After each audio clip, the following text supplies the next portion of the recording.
First to our breaking news, Kevin Rudd's about to announce major changes to the government's asylum seeker policy in Brisbane in a bid to tackle the issue which has divided the country. John O'Doherty is standing by in Brisbane. John, what do we know so far? Hi Eva, well what we're expecting to hear in just a short while from now is a plan to overhaul the current asylum seeker processing arrangements with a plan to resettle legitimate refugees in developing countries. Now key to this plan is Papua New Guinea, and Kevin Rudd is currently meeting with the PNG Prime Minister Peter O'Neill here in Brisbane. Of course there is currently an offshore processing centre on Manus Island in PNG, but it currently only has a capacity of around 600. The plan is to increase that to around 3,000 and it will become the primary regional processing centre for the Pacific.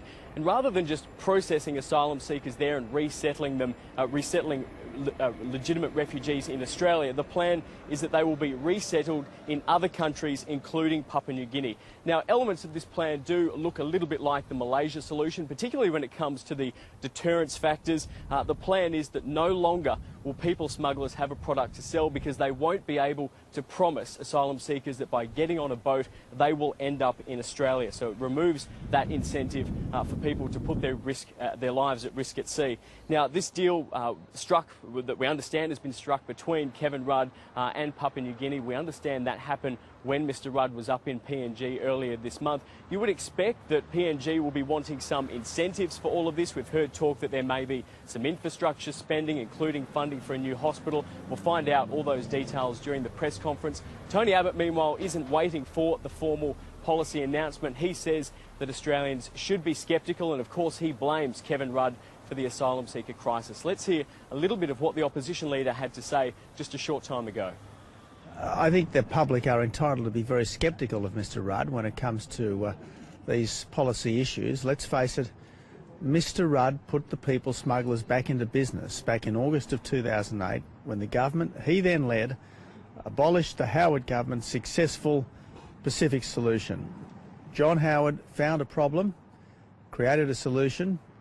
Kevin Rudd found a solution, created a problem, and it is so much worse now than it ever was in the past. Illegal boat arrival numbers are racing towards 50,000. And we are just waiting for that press conference, as I said, with Prime Minister Kevin Rudd and the PNG Prime Minister Peter O'Neill to get underway. We will have full details of that as they come to hand this afternoon. OK, John, and there's also been a breakthrough involving Indonesia. Can you tell us about that?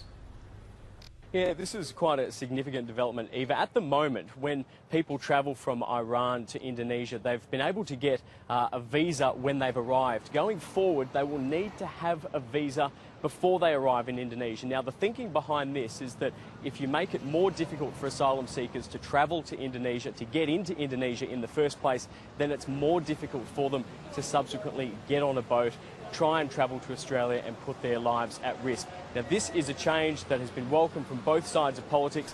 Let's hear now from Deputy Prime Minister Anthony Albanese and the opposition leader Tony Abbott once again.